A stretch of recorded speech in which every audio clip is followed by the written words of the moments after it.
Finally हम Paris के station पे उतर गए हैं और उस जन्नत को हमने एज़ यूजुअल जैसे आपको कहा था ट्रॉली उठा ली है, स्ट्रॉलर, तो ये सो जाएगी और वही सीन है, वो सो गई है। तो हम बाहर की तरफ जा रहे हैं। अब पता नहीं यहाँ पे चेक हो रहा है क्या सीन है, तो यहाँ से हम निकलते हैं बाहर की तरफ, तो कंट्री में एंट्री मारते हैं और पेरिस में ऑफिशियली एंटर हो चुके हैं। अभी बस अब लोकल ट्रेन पकड़ते हैं जाके, जहाँ से पकड़नी है, ताकि घर जो लिया है वहाँ पे जाते हैं। मैंने टिकट लेनी थी, मैंने सोचा नीचे ही आ जाऊँगा तो टिकट ले लूँगा, रश कम होगा, लेकिन नीचे तो बहुत ही ज़्यादा रश है। अभी मैं वापस ऊपर जा रहा हूँ कि लोकल ट्रांसपोर्ट की टिकट ले लूँ, और क्योंकि हमने यहाँ से लोकल ट्रैवल करना है, तो अभी जाके वहाँ से टिकट पकड़ता हूँ मशीन से, वन वे। कल इंशाल्लाह जो है वो डे टिकट ले लूँगा। तो इतना डिफ़िकल्ट तो नहीं लग रहा ट्रैवलिंग, क्योंकि जर्मनी में भी जब एंटर हुआ था तो आइडिया था थोड़ा ट्रैवलिंग का, हो चुका है, तो इतना डिफरेंट नहीं है। यहाँ पे मशीनें देखें खाली हैं, वहाँ तो बहुत रश था। यहाँ से जाता हूँ, टिकट पकड़ता हूँ और वापस जाता हूँ। अच्छा, नॉर्मली जो है वो टिकट 2 यूरो का है, पर मुझे नहीं पता इन्होंने क्या लॉ चेंज किया है, क्या किया है, तो पर टिकट जो है वो मुझे 4 यूरो का पड़ा है। ये पता नहीं क्या इन्होंने 2 नंबरी की हुई है, या शायद टूरिस्ट के लिए इन्होंने नया सिस्टम किया है, क्या इशू है। तो मशीन से 2 टिकट तो निकल आए हैं, लेकिन ये दोनों जो है ना वो मुझे 8 यूरो के पड़े हैं तकरीबन, जबकि ये टोटल 4 यूरो की पड़नी चाहिए थे मुझे टिकट। चले अब आ गए हैं तो आहिस्ता आहिस्ता चीज़ें जो है ना राज खुलेंगे, तो खुल रहे हैं। अभी मैं नीचे जाता हूँ क्योंकि केंजा वाले इंतज़ार कर रहे हैं, तो उनके पास जाके जो है ना वो घर की तरफ चलते हैं। रात काफ़ी हो गई है, तो घर जाके सोते हैं। फाइनली मेट्रो में इनके घुस गए हैं। जर्मनी की तरह इनकी मेट्रो नहीं है, क्योंकि इसमें टिकट जो है ना वो आपको मशीन में डालना पड़ता है, तो वो आपको सुबह इंशाल्लाह दिखाएंगे कि मशीन में टिकट कैसे डालते हैं या एंट्री करते हैं। तो अभी जो है वो हम सिंगल टिकट ही लेके निकले हैं, तो वे भी जहाँ पे निकलेंगे वहाँ पे भी शायद डालना हो तो दिखाएंगे आपको। अभी देखते हैं कहाँ कौन से वाले स्टेशन पे जाना है। ये M4 है, M4 पे कन्फ्यूजन है थोड़ी सी, कि असल में बेसिकली 2 प्लेटफॉर्म होते हैं ना, एक आने का एक जाने का, तब वो मुझे थोड़ा सा डाउट है, इसलिए मैं थोड़ा पढ़ के चल रहा हूँ। तो यहाँ पे समझ नहीं आ रही, ये जो माजूर हैं वो नीचे कैसे जाते होंगे। अजीब सुरंगें बनाई हुई हैं पेरिस के अंदर, लिफ्ट नाम की चीज़ दिख नहीं रही। अब ये सीढ़ियों पे उतरना पड़ रहा है स्टॉलर के साथ, बहुत मुश्किल हो रहा है। तो अभी उतरते हैं, क्या करें, अब जाना तो पड़ेगा।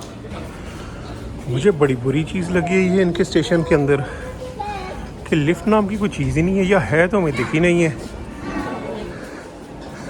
अजीब ही भूल भलैयाँ सी बनाई हुई हैं, और स्मेल बहुत ही गंदी है, स्मेल नहीं अच्छी यहाँ पे। तो अभी बस इस ट्रेन पे बैठते हैं और अगले स्टॉप पे उतरते हैं। वहाँ से फिर हम लोग जो है वो जाएंगे दूसरी ट्रेन पकड़ के घर की तरफ।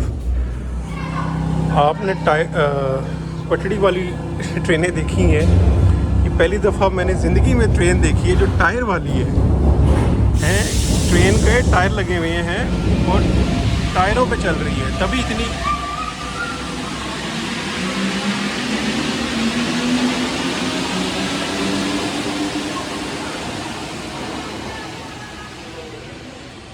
इतनी गंदी स्मेल थी।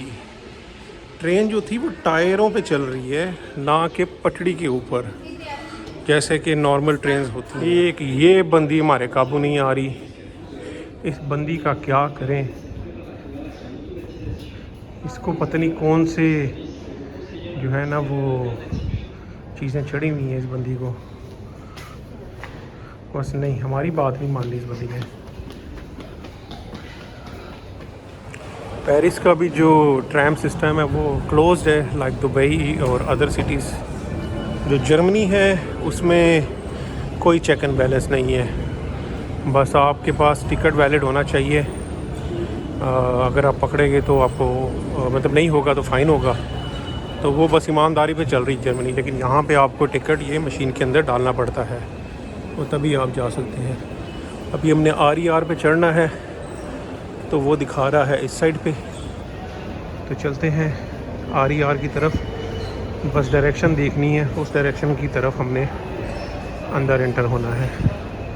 अब पेरिस की गवर्नमेंट का स्कैम चेक करें कि अब ये मैं स्टेशन पे ना वैसे ही चेक करने के लिए आया था दूसरी मशीन की तरफ कि वहाँ से टिकट क्यों महंगा पड़ा। अब जो मेन स्टेशन की मशीन्स है ना, उस पर इन्होंने टिकट महंगे रखे हुए हैं, जबकि ये जो नॉर्मल स्टेशन है ना, इनके ऊपर टिकट जो है ना वो नॉर्मल प्राइस पे ही मिल रहे हैं। तो इतनी 2 नंबरी जो है ना वो गवर्नमेंट की तरफ से भी ना स्कैम्स में भरी पड़ी है। अभी हमने RE देखनी है, अब देखते हैं डायरेक्शन में लेट्स। अच्छा, बेसिकली जो ये ट्रेन का सिस्टम है ना यहाँ पे, अब ये जो हमने लेनी है वो RER है। RER में आगे उन्होंने ABCD डाली हुई है, तो B वाला कनेक्शन हमने लेना था, तो वो कंफ्यूज कर गया मुझे। मैंने देखा वहाँ भी RER है, यहाँ भी RER है, तो वो BDC जो है ना उस पर मैं गौर नहीं कर रहा था। अब यहाँ से हमने पकड़ना है।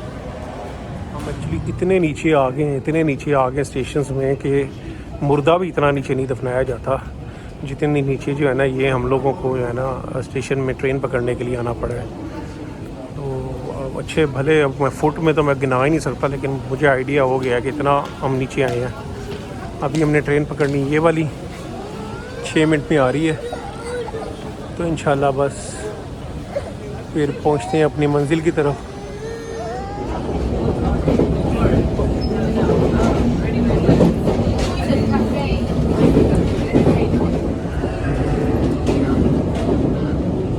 यहाँ पे एक और इन्फॉर्मेशन बंदे को याद रहनी चाहिए।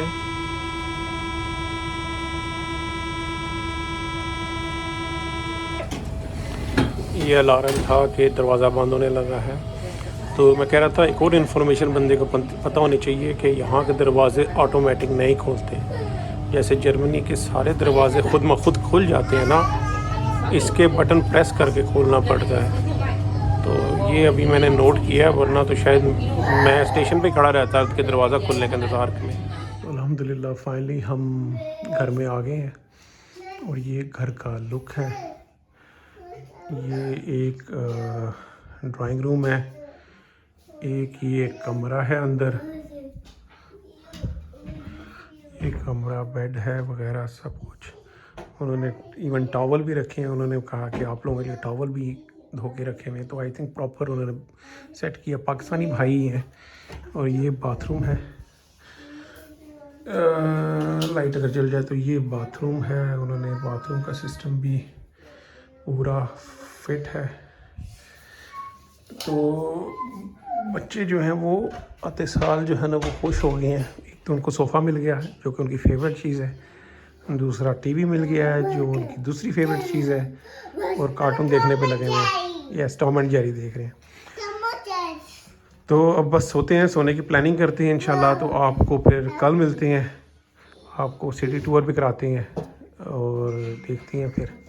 तो तब तक के लिए अल्लाह हाफिज़।